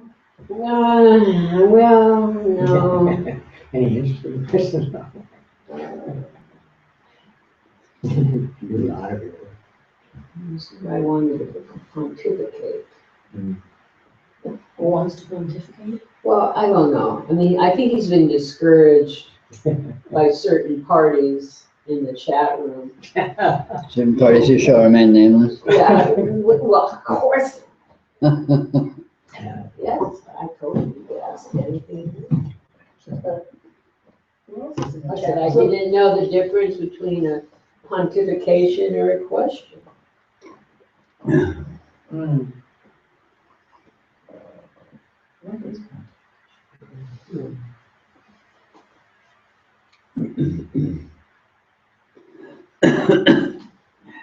Something will come up among us. So I was having this experience of a lot less me, a lot more meatlessness. Say it again? A lot more of meatlessness. Meatless. Meatlessness. Meat. Me. Oh, me. Meatlessness. Oh, you-lessness. And at the same time, I found myself kind of choosing behaviors that are not necessarily the best choices for me. It was a very interesting kind of dynamic of like. Not the best choices for you as compared to when there's less of a sense of meatlessness, you don't tend to Yeah, choose things. well, I that are- make those choices anyway. But Oh, okay, that's more like it. But it was just kind of bizarre to go from the kind of state that was happening, which was just having a sense of more being as awareness, and then choosing negative behavior patterns or just Sure. Sure. These kinds of things can happen in the course of what you might call experiment or going, being with your experience in different ways, but they tend to ultimately be sort of self-regulating. In other words, negative choices, so-called, aren't a problem. They are an experiment. Yeah, they're just doing it self. Yeah. Way. Yeah, and so you do what you do, and what happens, which leads to you doing what you do, and then what happens, and it all varies continuously with a general, arguable accumulation of intelligence or wisdom or self-actualization or something. And there was some level of like, oh, this is pretty cool because actually I'm still meatless, except for this selfishness involved in choices that. And also, patterns. a lot of the times, the choices that we are used to qualifying as negative might be intrinsic to our nature, but we may be in the habit of repressing them because we think we're not supposed to do them in terms of our conscious identification with our personality, Right. And so on. Which again, it tends to stabilize itself and straighten itself out in the long run in terms of practicalities. And ultimately, that's what police forces are for. When the bodies start stacking up, there will be repercussions.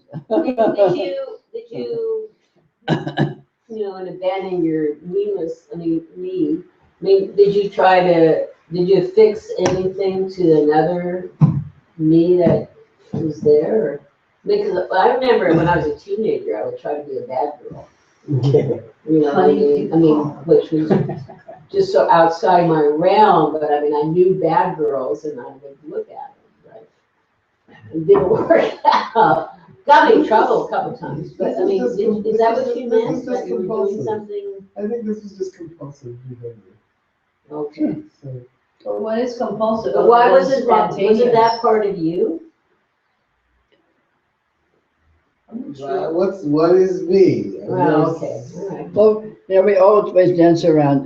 Personalities are like an arbitrary collection, like a beaver's nest of twigs that have been thrown together of all different sorts of energies that aren't necessarily particularly coherent or pretty with, or playing nicely with the other energies that are present. And it's all, it all, so everyone has aspects of their own motivation which seem, more problematic than other choices, other aspects of their nature and their motivation and so on and so forth. And the whole course of living a life is dancing with that, dancing with all those energies and finding a way of being artful with it in whatever way that works out for you or for the individual. And that is inclusive in spiritual unfoldment as well, because all those energies are still present. They don't all of a sudden disappear in any simple sense when you have a different, sort of a spiritual perspective on things. But it's an ongoing dance with our nature and the vectors of our motivation, which come from all over the place and don't necessarily, play nice. Yeah, and it was weird to have this selfish, compulsive behavior that at the same time is feeling like not being the self. Yeah, I mean. You mean not typically your behavior or something? No, I don't. Because those kinds of motivations aren't. It's a mistake to identify them as having anything to do with yourself. They're just there. Right. They're just in the mix of the energy system that you happen to be. Right. And they aren't particularly a part of your identifying as a self or not. That's almost an irrelevancy. Right. This is still just doing itself. Yeah. I was doing itself yesterday. Yeah. The day before, whatever. Yeah. I think the thing is like, how can you not be yourself? How can you not be this? What is there to be? I know, and that was kind of the lesson of it all. Is like I'm still this. Yeah. No matter what I do. You can't be outside of this. There's nothing else. Yeah. It's not a matter of being something different or being something one way or another. It's a matter of seeing most profoundly and most globally what it is, rather than changing it or having it, steering it or having it be fixed or having it become anything special. Yeah, and I mean that was kind of the gift of it. It was like, oh, I'm still that. Yeah. Oh, Still this, no matter what. Yeah. I think I get it. So the me-lessness is sort of a glimpse of this. Yeah. Because it's not the me that you think yourself to be. Right. So Yeah. right. Yeah. It's outside of that the picture. But none of the elements of the personality necessarily disappear or anything like that when one is identified with reality. Yeah. Because you never were any of that. And even if you are used to thinking you are that, and when you discover you're not that, all of that is still what it is, whatever that is. Right. And it's still present to the degree it is, and in action, so on and so forth. So it's a strange phenomenon that is people realize person still has a personality, but they aren't stuck with it or in it. It's just there as a bundle of energies that plays itself out as it always has. Right. But it's no longer something that's an issue that you're struggling with to try to solve or deny, or it's just something that happens to be there. Yeah. Kind of like the terrain you happen to find yourself in, or something. Right. Yeah. Again, you're on a motorcycle ride, and all of a sudden you're someplace. Yeah. Well, in a sense, when you find yourself doing something out of the ordinary or having a thought that's out of the ordinary or an experience, I mean, the question is, how am I not myself? How can I not be myself? How can I not be Well, that's this? obviously not an issue. I mean, that's Right, absurd. or how can I not be this? So, in a way, all bets are off, right? Yeah. There's a question here that sort of has to do with this. It says, attachment to habitual modes is seen as suffering and noise in the system, all of it. Then what's left is wondrous, blissful, right?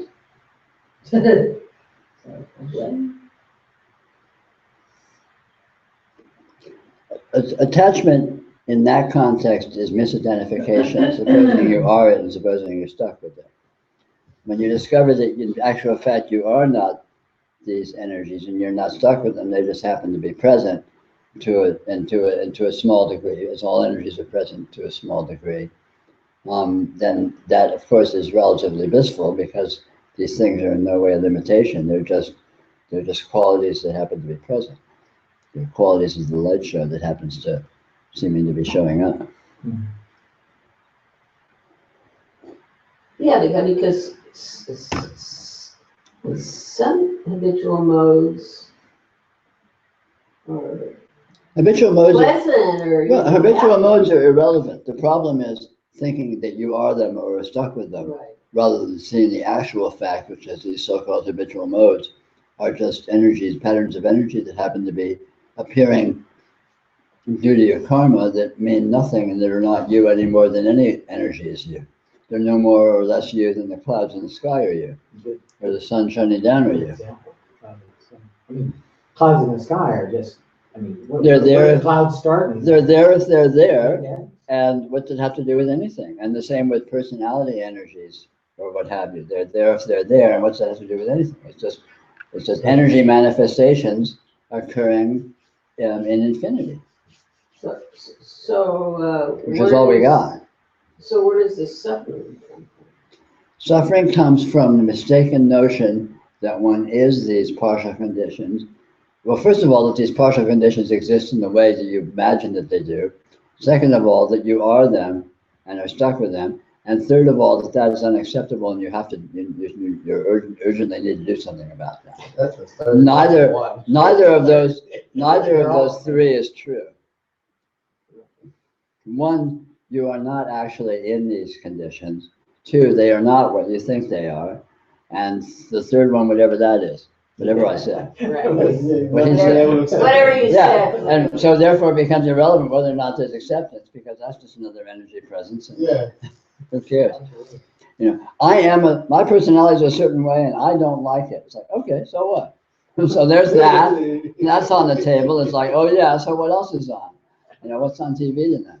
It's like, I mean, there does seem something weird. I mean, I was just watching this documentary about this guy who shot John Lennon, and I mean, how there does seem to be a link between illusion and suffering. There's something. sure.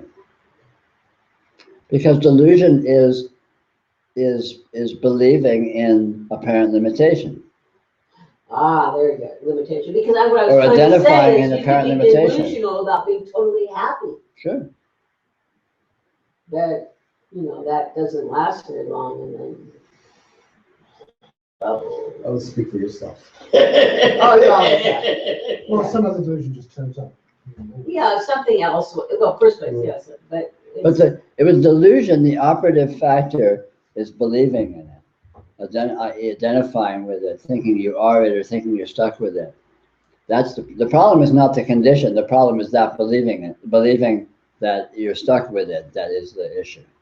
So believing in it requires this some sort of magical separation.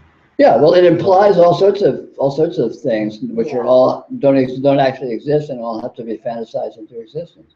Yeah, that might be sort of the separation. And that creates suffering, because you think you exist and you think you're stuck in intolerable circumstances and you think you're powerless to do anything about it, and which if it was the case would be horrible, perhaps.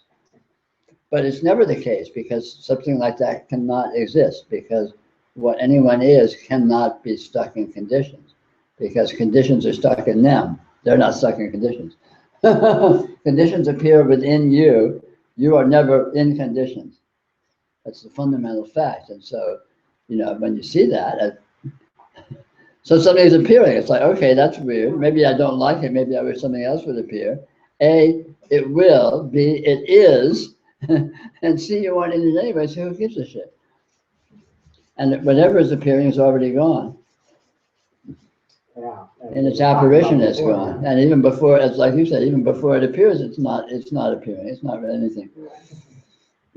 Yeah, Yeah, because maybe what Steve said, I mean, he said, you know, this, the idea of separation. I mean, you know, sort of this existential philosophy of alienation. You know, it's like, Well, all I this, mean, the separate, being separate or out of focus with what's real or the radiant presence itself is imagining a you're, form of separation. imagining you're a small separate being that exists in separation from a vast reality, Yeah, and and you're dependent upon it, but you're basically not very competent to do anything about that. right.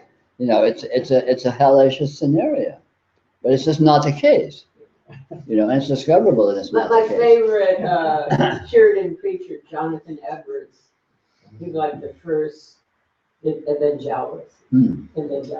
He said, and he got people just screaming in agony in the In the Puritan era back then? 1800s, Oh, well, yeah. after the Puritans. Yeah.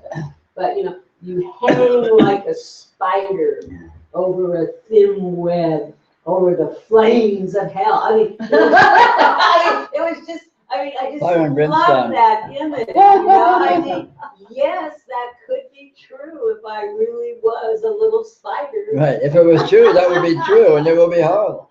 No, I mean, but that's exactly, I guess, where the suffering comes, that dualism, I mean, that Well, separate. it comes from imagining conditions of limitation Yeah, and imagining that you are subject to those conditions.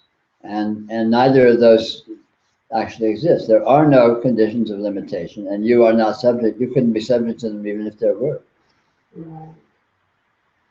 And seeing self-verifying that that's the case is what this is all about. Look and see what's going on here, and when you see what's going on here, you discover there's no way that a situation like that could exist. It doesn't. There does not exist a substance that could be made out of.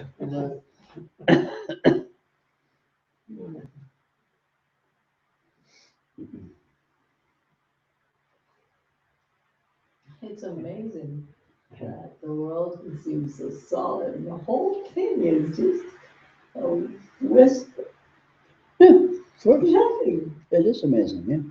I mean, It's really remarkable. I mean, it's because fun. solidity itself is an intangible experience. You know, check it out. Here's solidity. It's like, look and see what is really happening, what is really present in this solidity. This is solidity, but it's a weird, evanescent, instantaneous tingling. Yeah. And in what sense can that possibly be solidity? And yet solidity is nothing other than that. And yet this is the actual solidity. This is solid. You know, it's as solid as it gets, and it's a instantaneous tingling. So solidity is instantaneous tingling. The stuck impervious solidity of the material universe is an instantaneous subjective tingling. Damn, Okay. the possibilities.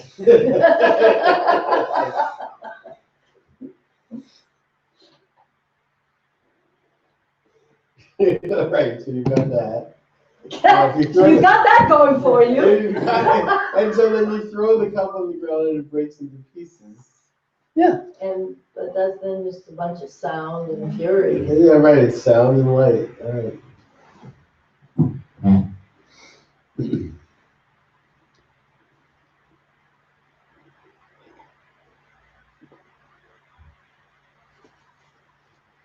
So much fun to get all hot and bothered about things.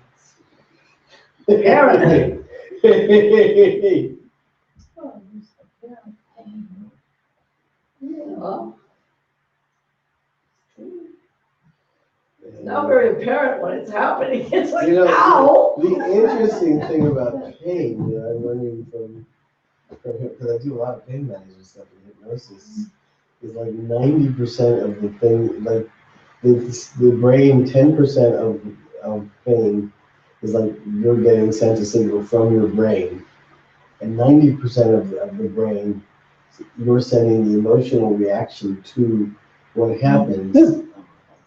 It's all resistance and fantasizing and demonizing, and I mean all of these dimensions of overlay over the actual experiential event, which is Right. minuscule and instantaneous and evanescent and constantly changing. And it's fascinating how easy it is to Yeah. change someone's out of pain. I mean, oh my God, the results I'm getting. I had to go look up. I was like, this is a little too magical for me. No, it's cool. But it is magical. It is. It illustrates, you know, the vast proportion of one's subjective experience of one's experience is subjective, is imaginary, essentially. Yeah. Is arbitrary and subject to shifting it by shifting it.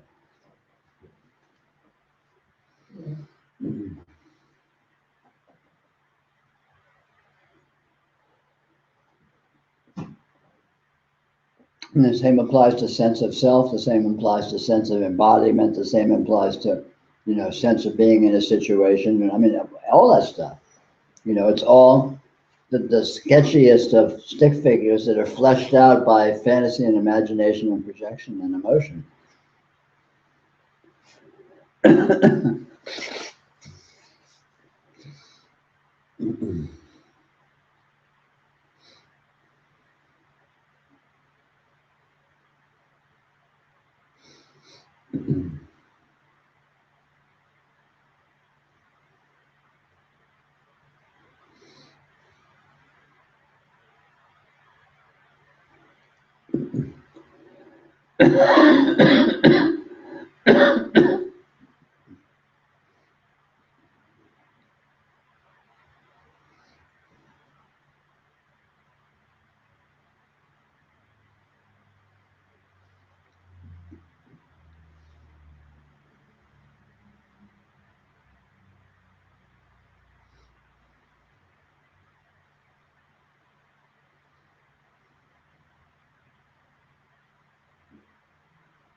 So you talk about once you see it in one thing, it begins to get easier to transfer to others. So I'm like at a point where my sense of my body not being real is pretty part of the fun, solid.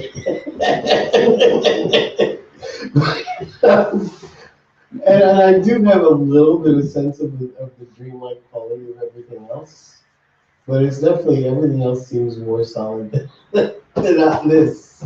And so how does it just unravels itself, or? Well, it happens when it happens. It's all a matter of seeing, you know. So you see the way in which your body is less of a thing than you're used to thinking of it. Let's say, and that has a palpable flavor to it. It's possible to have the same realization with some other experience, but you have to see it for it to be palpable. Right. And because you see it one place, like instance your body, that is arguably, it makes it easier for you. You kind of know what to look for in some intangible, undescribable, irrational, subjective way to see the same thing that would be true over there that you sort of have seen here. Maybe, but again, that's sort of theoretical. So the fact is, you know, experientially, you have to have the experience for it to be real, because obviously theory is useless. And sometimes it feels like I mean, last Friday, I started being able to feel seeing as opposed to, and I can do that but it's kind of willful. It's like, no, it's okay. At the phase you're describing, you're kind of like experimenting, and so you'll notice a bit of a thrashing around and a bit of a moving more or less haphazardly into this and that, and that's all great, because all of that ultimately leads to more and more seeing, more and more across the board. But the experience of the way you seem to come to that can seem to be can seem to involve a certain passage of time, and can seem to involve a certain progression of discoveries or passing around. Yeah, there can seem to be effort, and there can seem to be accident, and there can seem to be failure, and there can seem to be all kinds of things. But all of that is your process of kind of doing the math, which it's all great. I mean, that's great. Yeah. If people were asking other questions, I probably wouldn't even bring it up. Like, I might as well. No, it's good. Yeah. It's good because I mean, it's all about this stuff. This stuff is from a theoretical point of view, this stuff is useless. It's all about what is it to you now? Right. What's going on with you is that's where the rubber hits the road, and so that's great. That's excellent. I mean, that's really what it's all about. But it's kind of like this doing that, not using it, but Yeah, this right. doing that. Yeah, but ultimately, when it comes to seeing that, Yeah. and in the process of coming to see that more intimately, there can seem to be degrees of willfulnesses and degrees Oh, of yeah. intentional experimentation, and then degrees of accidental discovery, and I mean, there can seem to be all kinds of thrashing around. But eventually, it kind of clarifies itself and hones in on itself, maybe gradually and maybe haphazardly. Yeah, I think it's sort of, I mean, willfully doesn't work. I mean, in terms of like Mahesh's question about, awareness of the body, I mean, every day when I wake up, there's a little bit of, or when I go to sleep, there's a tiny bit of separation from me in the body. But I had a really bad low blood sugar moment earlier this week. And, my son actually had to drag me and get me up. Oh. And they even called well, they didn't have to call the medics, but he didn't know what to do.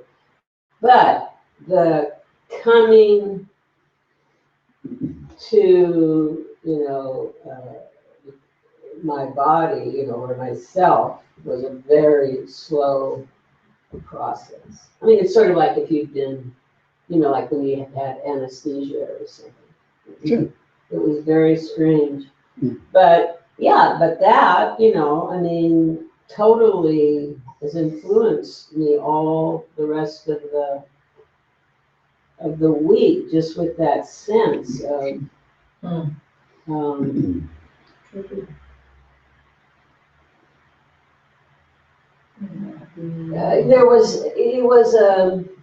I felt sort of like a seeking to try to get to my body. Mhm. Like people have talked even about, when they're dying, they die Sure. and they come back. But it really was that. I mean, it was Interesting. and it's fine. I found it, but no big deal if I didn't. Sure. Because what was important was the feeling that Presence? the big name I was there. Yeah, that's the important fact. Whether the body's there or not is almost ephemeral. Yeah. It's the presence, it's the radiant presence that matters, and that's what you are, and that's Yeah. the big you, so to speak. Yeah, well, it wasn't particularly radiant. I mean, there was a bunch Well. of people bugging me. Radiance Eat this cup, eat can- this radiance sugar can look cake, like and all that anything. stuff. But, but I mean, that was exactly, don't bug me, I'm having a good dying experience here. But that was exactly the experience at that moment. Was,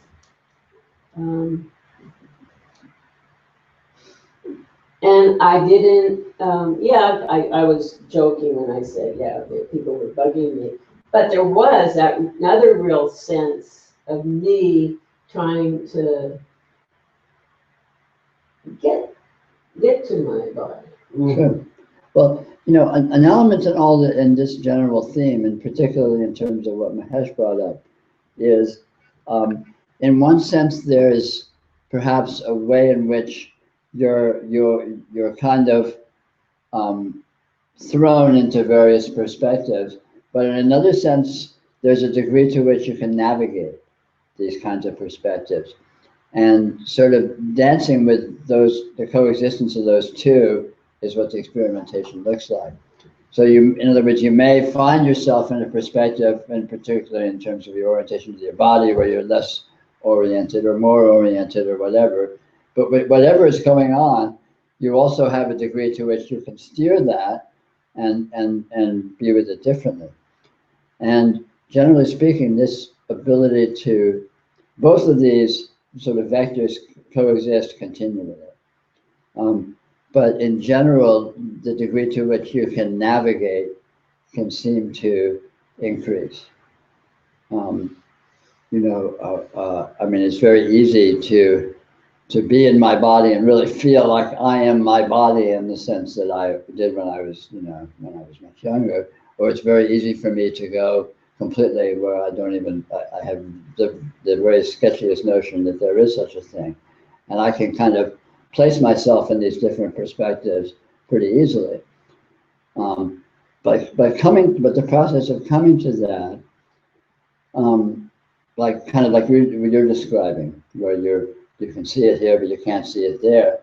You will, by the kind of experimentation you're talking about, you sort of, you're exactly pushing that envelope of, well, you're put into whatever perspective you're put in, but you're also exploring the degree to which you can kind of push on it or change it.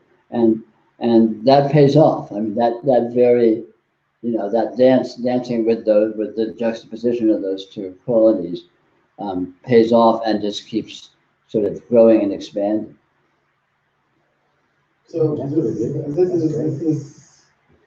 this brings up kind of what I think Gavin was asking up front, but what is your most common way of, I mean, if you have you have a variety of ways of experiencing. Oh, I see, yeah. So what's like what's your more common way? Okay. I'm, if I was going to create a cartoon version of what my experience is like, That's the best. I'm like a guy that's sitting in a huge control room with hundreds of different display screens in front of him that display whatever.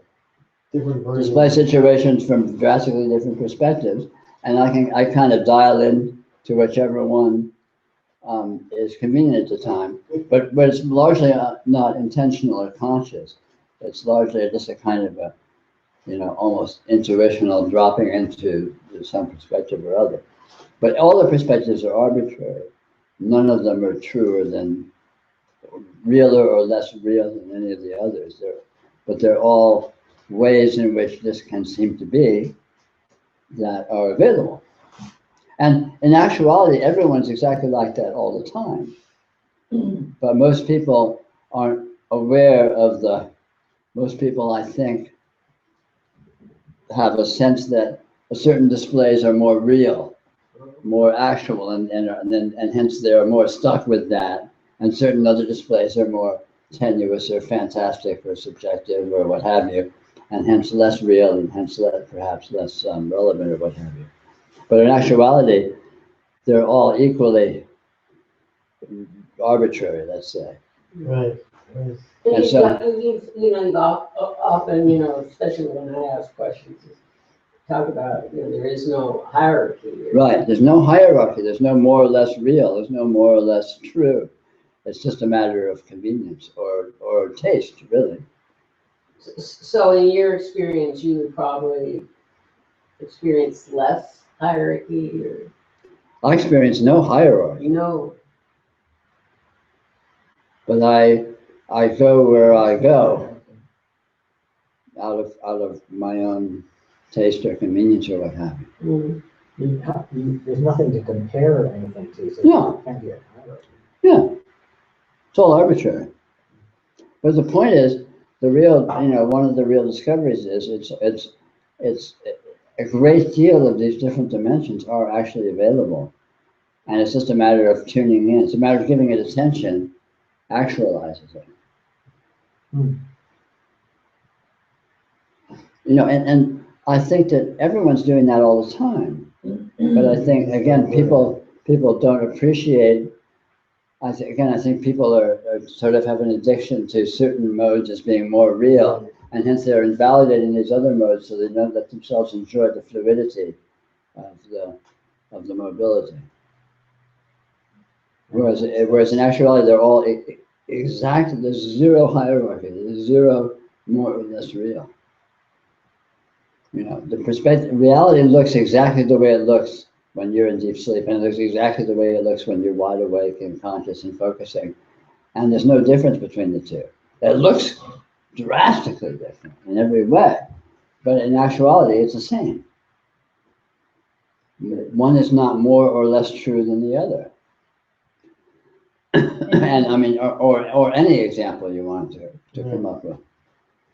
And you can discover that Yeah, by exploration, by simply noticing it, by simply. This is self-evident. It's not something that you have to assert theoretically or yeah, it's completely obvious. It's self-verifying. It's quite clear that that's how it is once you come to see that that is the case. You know, your description of the kind of dance and interplay between what seems like intention and what seems like spontaneity is really interesting. It's fascinating because it's a paradox. Well, in a way. I mean, one of the good things I discovered with meditation, sitting practice, was just being with breath was very much like what you described. You go through all the different changes of, the whole thing about control, not control, or who's watching, and what does watching do, and, until at some point you're just enjoying the hell out of it, but you can see all the different things in play. And they sort of have a dynamic emphasis, however it happens to show up, and you can kind of dance with that in a way, maybe, and sometimes not, and maybe, and the whole thing is just like, it's always just this peculiar event. It's peculiar, but it's very participatory. But it's fascinating that. I mean, it's the whole yin yang paradox of things being done versus doing is a fascinating continuum. It's because we're always dancing with that, and they're always both the case in whatever ways they are. Yeah, which it always has that whole thing that you see in some spiritual circles of you're really not doing anything, or there's nothing to do.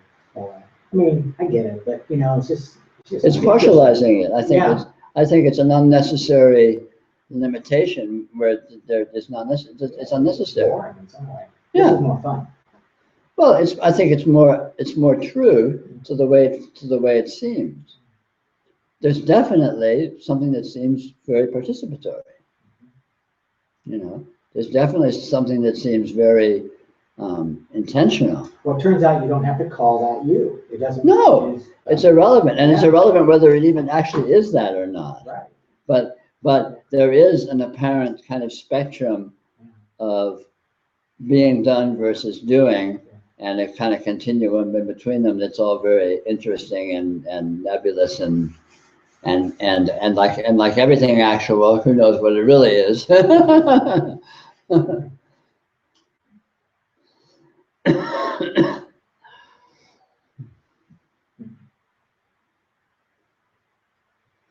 But a large part of the yoga, a large part of the really, in my experience, the really juicy, active part of unfoldment and of investigating one's, what's going on here is really very much involved with sort of dancing with those energies and pushing that envelope and just watching what happens and just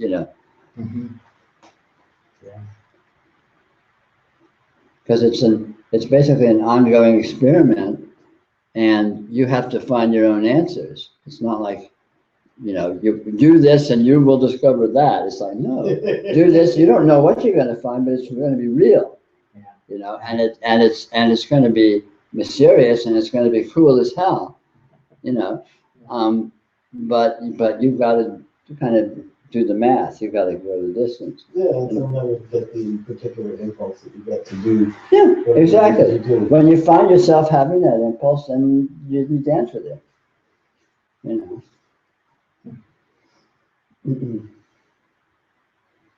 The throb.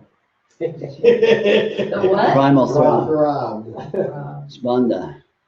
You know, as you're talking, yeah, there's something that keeps coming up. It's that the words this and then you or me or the person or whatever you want to call it seems to keep being used as though it's a different thing. The process for me felt very much like I was being swept away by what I couldn't tell you because it was compulsion.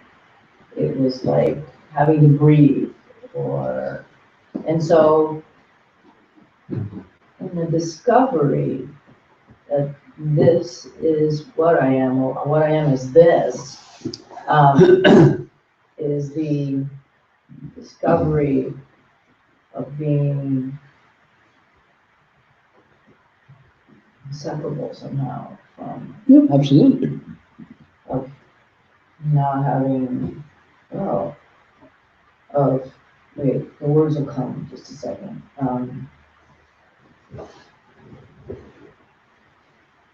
That this couldn't be helped. It was, Inevitable. it was the me that I thought, that the thoughts had conjured up as being a me, was a wave of, Actuality. yeah, I'm not putting it very well, but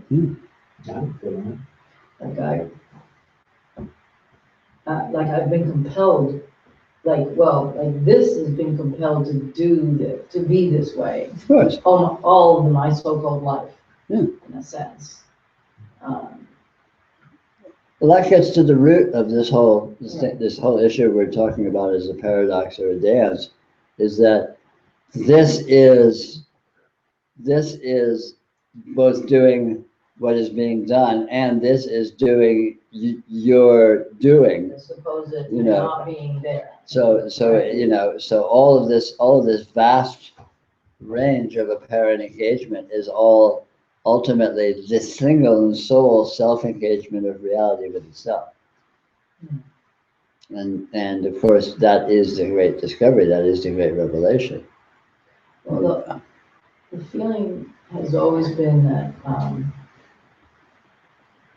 it's sort of just this thing being tossed around in the wind, you know? Yeah, of course. But that the wind is also, I mean, never mind. I don't know how to say it. If the wind is what? That, well, the reason I feel that it's not important for anyone, quote unquote, to wake up or not is because it's all good, it's all fine, it's all, Well, when it's important, for them it'll become important. well, no, but that's just the point that There's no hierarchy to that either. No, there isn't. exactly, and You're